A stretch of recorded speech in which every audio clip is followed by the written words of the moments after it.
right now, dito kami sa Golf Club ng Mount Kinabalu. So dito kami pumunta. So ito yung dala natin sa sasakyan.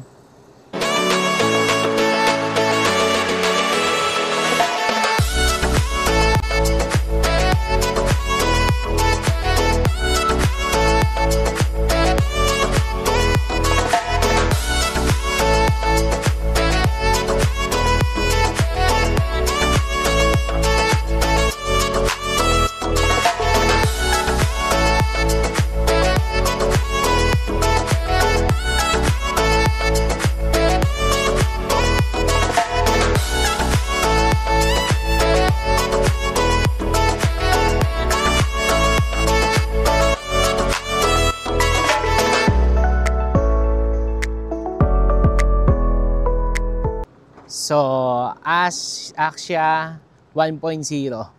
So, galing siya kay Isteri Sky Travel. So, doon ko siya nakuha. So, yan. So, ikot na natin yung area. Pakita ko sa inyo yung mismong area. Grabe, sobrang ganda ng Kinabalu. Okay, soon. Yan ay susunod natin. So, Sunday ngayon, 8 o'clock. Dumating kami dito.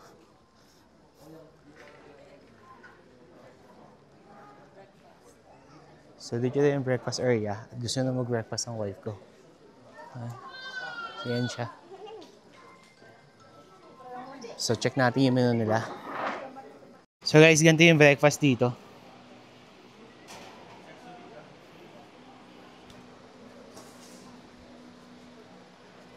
Okay, so ito yung breakfast dito sa Kinabalu Golf Club.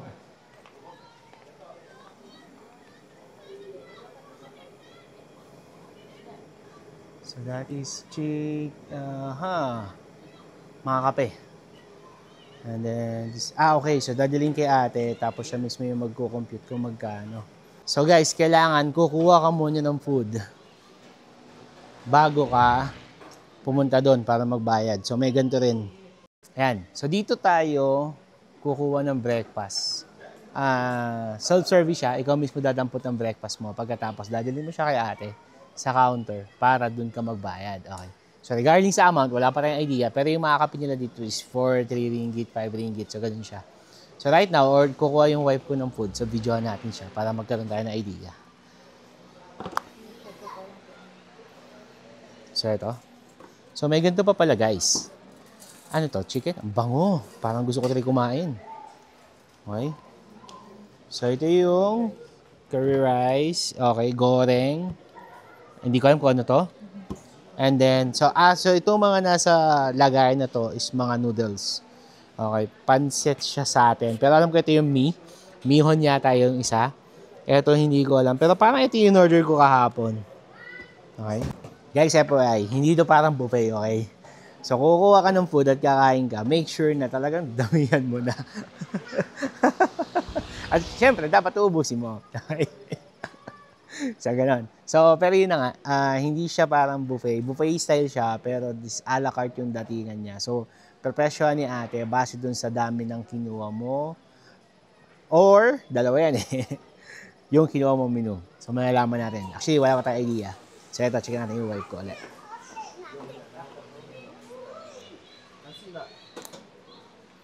So, kumuha siya ng chicken.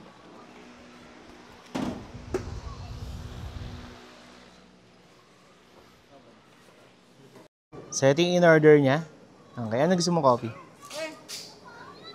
So, yun yung coffee nila. Ayan. Hi! Coffee, please. I need black coffee. Black only, no sugar, no cream, one. Hot. And then sa'yo? Coffee. Guys, ganyan yung coffee nila, oh. Parang lalo nasa Thailand. So, ganyan setup. Ganyan na ganyan sa Thailand, eh. Okay. So, yan. Ito yung coffee natin. Black na black. And then, ikaw? Yung coffee A. Coffee A. Coffee A. What's that? Hindi niya alam.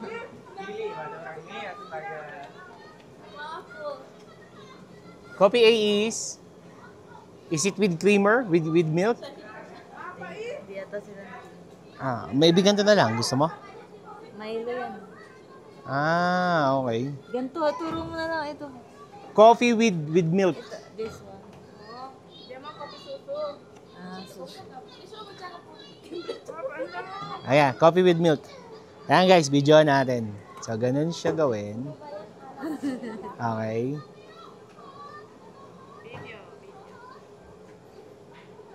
This is for YouTube.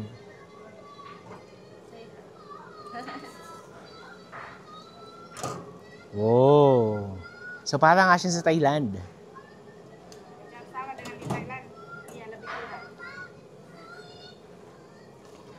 Oh.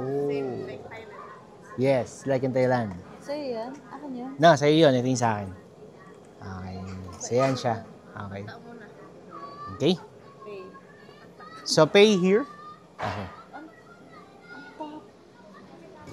Ay guys, check natin ngayon kung how much yung nakuha niya. So, ito yung nakuha niya. Okay.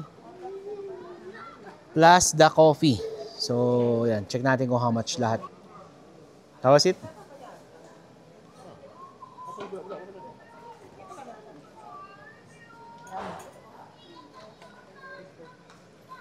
Thumbnail. Ganda? Katulad ng sa'yo?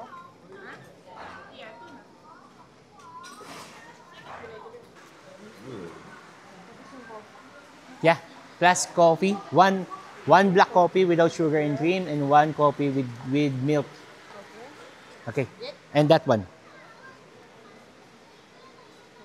Yeah. Oh guys, mura lang siya. So 16. So guys, yung na-order natin is dalawang kape, isang black, tsaka isang with ito, black coffee. This is 4. 4, yeah. So this is 4 ringgit, okay? Pure black coffee, sobrang tapang, para ka na sa Thailand. Tapos yung wife ko, umorder siya ng food niya. Total, plus coffee niya na with milk, na 4 ringgit din. So total lang ng order niya is nasa 16 ringgit lang. So lahat-lahat, nasa 200 something lang. So ganun. Yun yung pinaka. So yan. So pag pupunta kayo dito, kailangan nyo mag-breakfast para makapag-access kayo dun mismo sa may Kota Kinabalu Golf Club. Yan. So ito yung isang coffee. Yan. So check natin kung kamusta tong coffee niya to. Ano siya? Pinaganda rin.